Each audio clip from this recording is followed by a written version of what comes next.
Hello there fellow humans and welcome to another episode of your replays. And we're starting off with the 60 TP, which is a tank that is really good, especially also for a beginner. Now, I picked this replay for a very simple reason, and you'll see that very soon, that if you have replay videos like this, most of the time, the replays are gonna be special.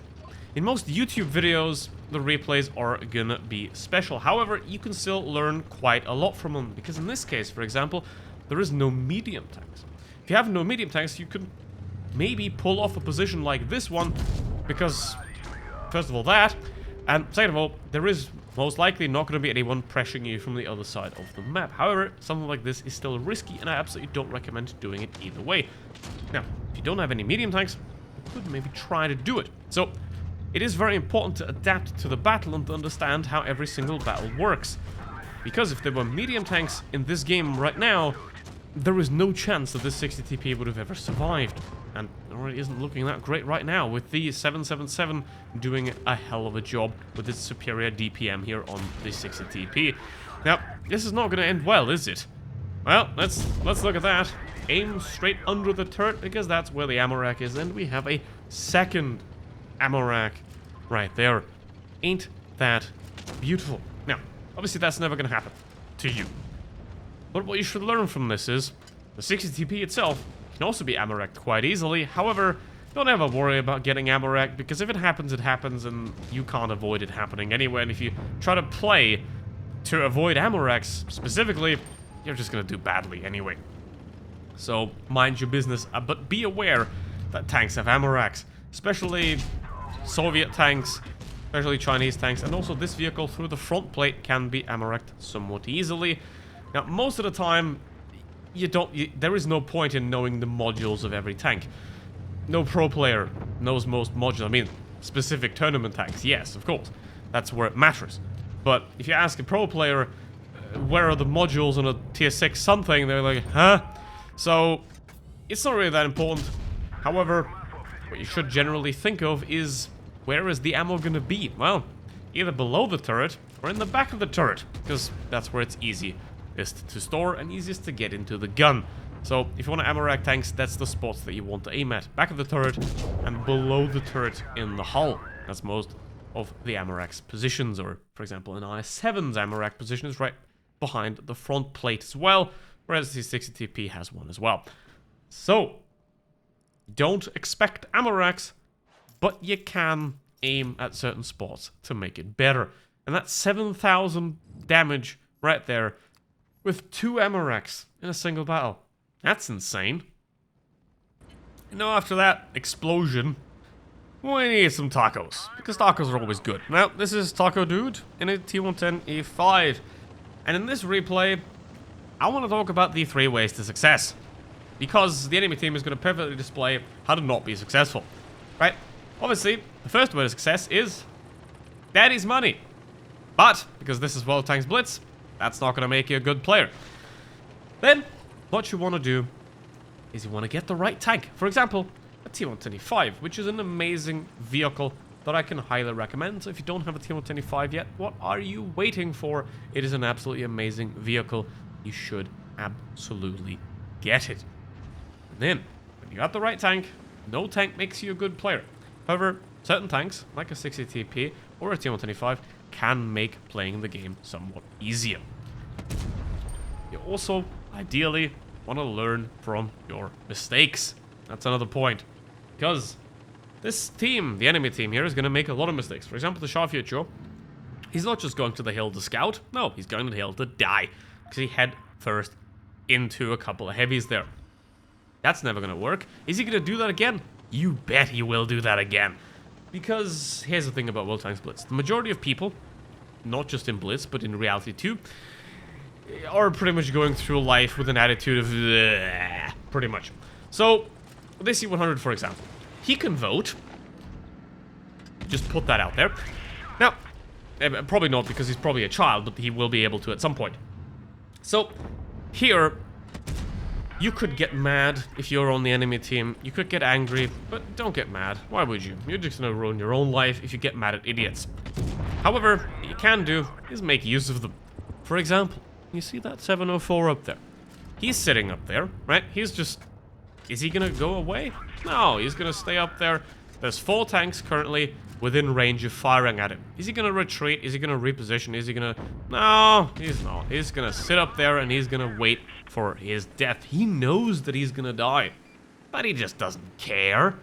So, Blitz is gonna get worse with those kind of players, because with Reforged, Blitz is moving a lot more into the casual direction of attracting casual players, and there's gonna be a lot more of them.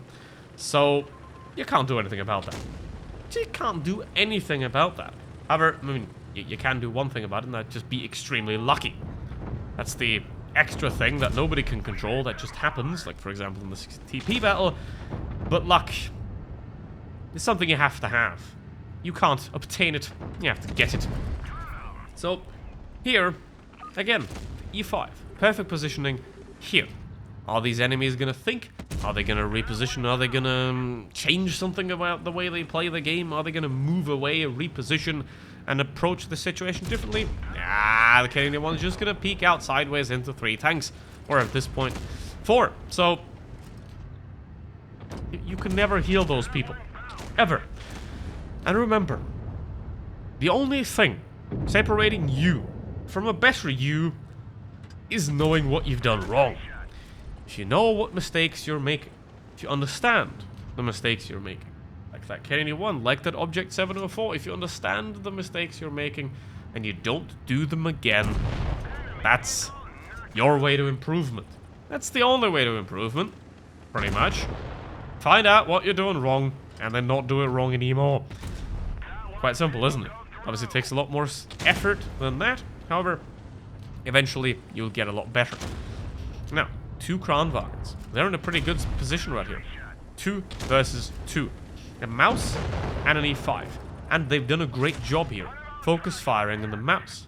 Now, it's Taco in a 1v2, and here comes the grill around the map, because obviously he's very far away. But the grill has obviously correctly realized that it's time to move, and he has to move right now, because these are 2 Kranwagens absolutely pounding Taco right here. And Taco is trying to do the right thing, essentially, of trying to focus on one of the Kranwagens and kill him first, and also trying to put one of them into one-shot range for the grill. Now, the grill misses, which was pretty badly aimed, and the Kranwagen puts an AC shell into the back, and another shell now. Taco's the one-shot. Now, what is he going to do? He's going to hide right here. Here's the Jagdtiger.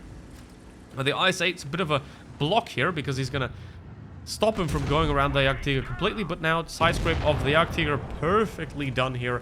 That is exactly how you want to deal with a situation like this. Perfectly played. And now, 1 Kranwagen. 1 shot. Put it in, and the grill can finish him off. And that is a beautiful display of how a terrible enemy team can still get very close to winning, but in the end, pure skill wins out. Beautiful. It is quite rare to see battles like that, but it's still nice to have one anyway. Because remember, these replays, they're unusual, and I'm showing them to you because they're unusual. However, in the unusual, you can learn a lot of things anyway that happen every battle. For example, that 704. I mean, he was just sitting up there. What is he doing?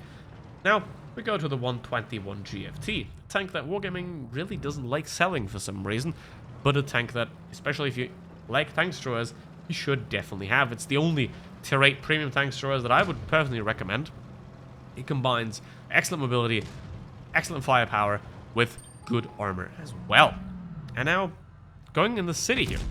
That's also unusual. Normally, you would play a tank destroyer like this out in the field. However, in this case, city. That's very unusual. Now, city doesn't necessarily always mean loss. City only means loss if the enemy is on the field side and better.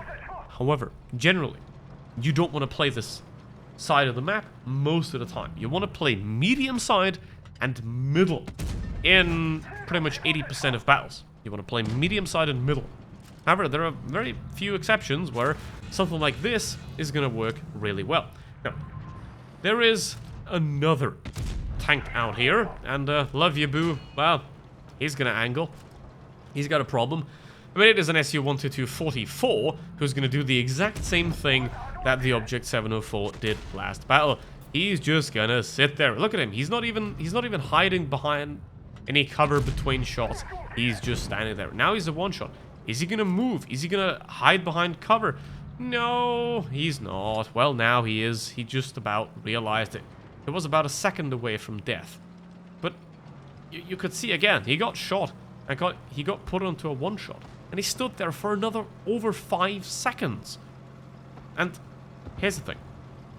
You don't need to be a good player to make use of terrible players. That's essentially how every good player got good. The good player found a way to make use of the terrible players. And now it is a 2 versus 4. What do you do here? Remember, if you watch my videos for a bit, you remember the rule. Easiest tank first, then the biggest threat, and then everything else. So what is the easiest tank right now? The Astron Rex, because it's a one-shot. So, perfect choice. Turning for the Astron, trying to finish him off.